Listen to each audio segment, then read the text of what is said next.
Bauer, nuit du 7 au 8 décembre 1912. Ma chérie, je ne t'ai rien écrit aujourd'hui pour différentes raisons. Il y avait quelques lettres à rédiger, une requête pour le bureau, la nécessité de préparer le stupide voyage à Letmeritz. De plus, je ne me suis couchée qu'après 7 heures du soir et ne me suis réveillée qu'à 11 heures. Et en fin de compte, le voyage à Letmeritz m'amènera probablement, en dépit d'une précipitation diabolique, à perdre une nuit de travail, et le roman à peine repris devra alors être de nouveau mis de côté. Bref, il y a plusieurs raisons pour lesquelles aujourd'hui je n'ai pas pu le poursuivre. Mais ce n'est pas la moindre raison pour laquelle aujourd'hui je me languis de toi avec une inquiétude si forte. Est-ce que tu vas bien au moins ? N'as-tu pas trop de choses à redire à mon sujet ? Est-ce que justement aujourd'hui tu t'es beaucoup soucié de moi ? Ma chérie, aujourd'hui j'ai rêvé de toi durant tout mon sommeil, mais je n'ai souvenir que de 2 rêves.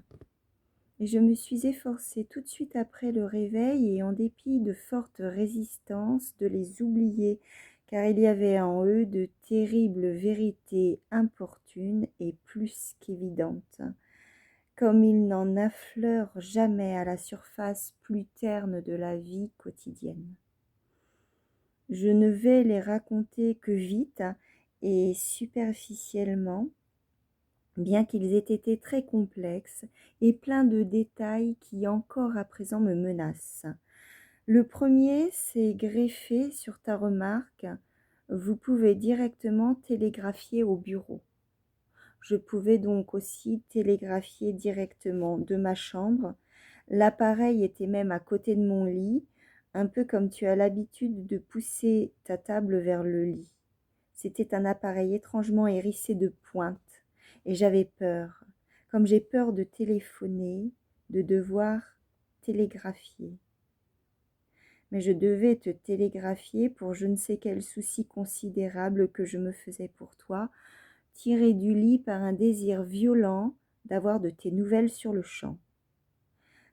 Par chance, ma plus jeune sœur était là aussi et commençait à télégraphier pour moi. Le souci que je me fais pour toi me rend inventif, mais seulement en rêve. L'appareil était construit de telle façon qu'il suffisait de pousser un bouton pour que la réponse de Berlin apparaisse tout de suite sur un ruban de papier.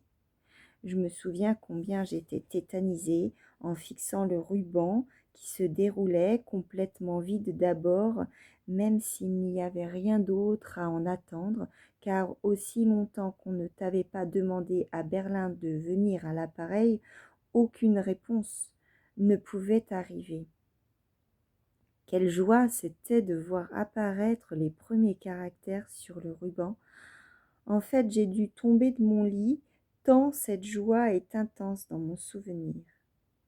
Ce qui arrivait, c'était une véritable lettre que je pouvais lire par le menu et dont je pouvais même, pour une très large part, me souvenir si j'en avais l'envie. Ce que j'entends par là, c'est que dans la lettre, j'étais réprimandée d'une manière plutôt réjouissante pour mon inquiétude. On me qualifiait d'insatiable et on énumérait les lettres et les cartes que j'avais eues dans les derniers temps ou qui étaient en route. Dans le second rêve, tu étais aveugle. Une institution berlinoise pour aveugles faisait une excursion de groupe dans un village où je passais l'été avec ma mère. Nous habitions dans un petit chalet dont je vois encore parfaitement la fenêtre. Ce petit chalet était au milieu d'un grand domaine situé sur une pente. Sur la gauche du petit chalet, il y avait une véranda où la majeure partie des jeunes filles aveugles étaient logées. Je savais que tu étais parmi elles et j'avais la tête remplie de projets flous pour tenter de te rencontrer et de parler avec toi. Je n'avais de cesse de quitter notre petit chalet, je franchissais la planche posée sur le sol marécageux et sans cesse je revenais, sans avoir pu te voir, indécis. Ma mère aussi déambulait sans but, elle avait une tenue uniforme, une sorte d'habit de nonne, et les bras plaqués sur la poitrine, sans pourtant les croiser. Elle réclamait quelques services de la part des jeunes filles aveugles, et à cette fin avait choisi une fille en habit noir, au visage rond, mais dont une joue présentait une cicatrice très profonde, comme si un jour elle avait été complètement lacérée. Ma mère louait, y compris devant moi, l'habileté et la disponibilité de cette jeune fille. Je la regardais elle aussi et approuvais d'un hochement de tête, mais en ne pensant qu'à une chose, qu'elle était ta collègue et devait sans doute savoir où tu pouvais te trouver. Subitement, la relative tranquillité prenait fin. Peut-être avait-on sonné le départ. En tout cas, l'institution devait se remettre en route. Là, ma décision était aussi prise et je descendais la pente en passant par une petite porte percée dans un mur. Je pensais avoir vu que le départ se ferait dans cette direction. En bas, je trouvais bien sûr en rang serré tout un groupe de jeunes garçons aveugles avec leur maître. Je les suivais plus ou moins jusqu'en bas, pensant que je trouverais maintenant toute l'institution réunie et que je pourrais facilement te trouver et te parler. Je m'arrêtais là un peu trop longtemps sans doute, et j'avais aussi négligé de me renseigner sur les modalités du départ et perdu du temps à observer un nourrisson aveugle. En fait, dans cette institution, toutes les classes d'âge étaient représentées, qu'on démaillotait sur un piédestal de pierre et remaillotait ensuite. Finalement, je trouvais suspect le beau silence qui régnait partout et me renseignais auprès du maître pour savoir pourquoi le reste de l'institution ne venait pas. Là, j'apprenais avec effroi que seuls les plus jeunes garçons allaient marcher jusqu'ici pendant que tous les autres venaient justement de monter par l'autre sortie pour aller tout en haut dans la montagne.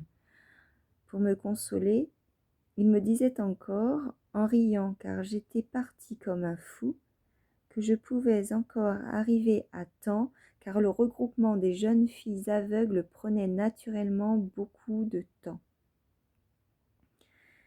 Je parcourais donc le sentier ensoleillé devenu terriblement abrupt le long d'un mur aride.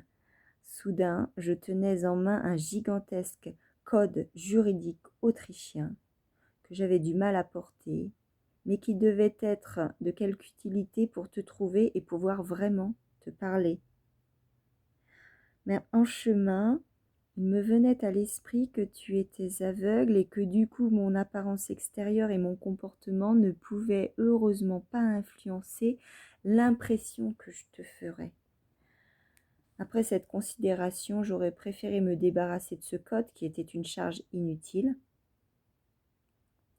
Finalement, j'arrivais au sommet, il restait encore du temps à profusion. Le premier couple n'avait pas encore quitté le portail d'entrée. Je me préparais.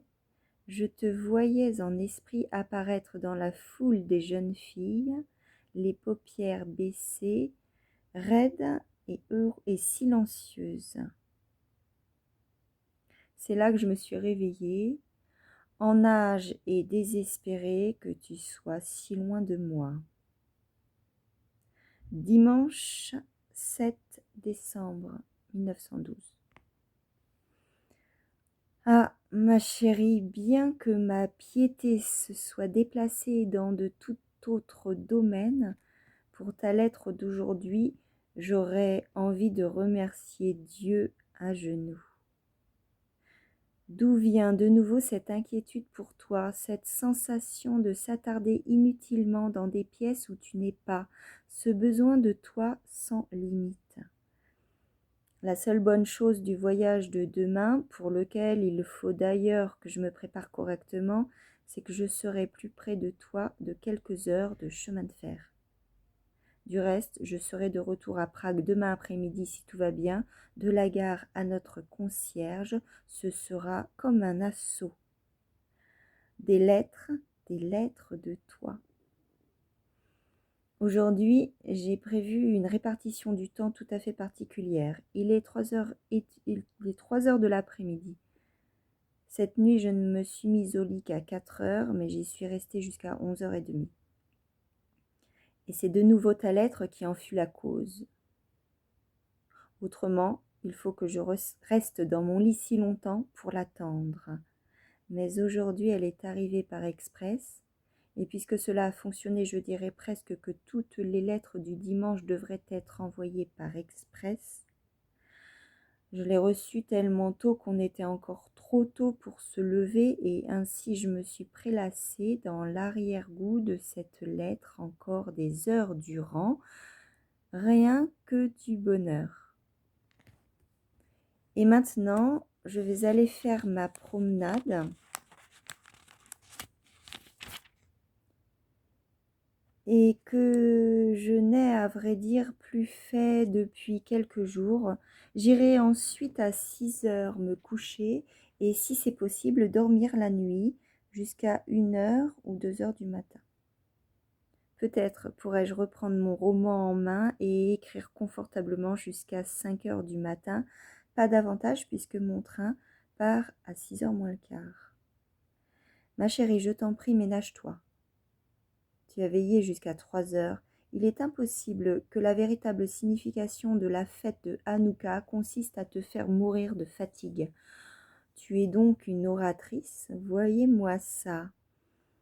Ne l'ai-je pas déjà dit? Le prologue aura-t-il trait à Ruth? Ruth était le nom de la cabane d'aération dans laquelle j'ai habité lors de mon dernier séjour au sanatorium. D'avoir séjourné durant 3 semaines dans cette cabane, où au-dessus de la porte était écrit Ruth, a créé en moi des relations avec ce nom et j'aimerais t'entendre le prononcer et le louer publiquement. Juste une chose encore, je ne cherche pas femme. Si je le faisais, je ne devrais pas envier un peintre qui toutefois sur son autoportrait fait une tête de singe coupable. Mais je pourrais être enviée par le monde entier. Franz. Ma chérie, faut-il que tu aies déjà fortement confiance en notre harmonie de pensée et à ce qu'il semble à juste titre, si dans ta lettre que je dois recevoir dimanche, tu me fais la leçon pour n'avoir pas envoyé par express la lettre que tu dois recevoir dimanche. Mais ce n'était le fait que d'une douce somnolence, et partant, pour celui qui est au loin, un signe particulièrement éloquent de ta chaude existence.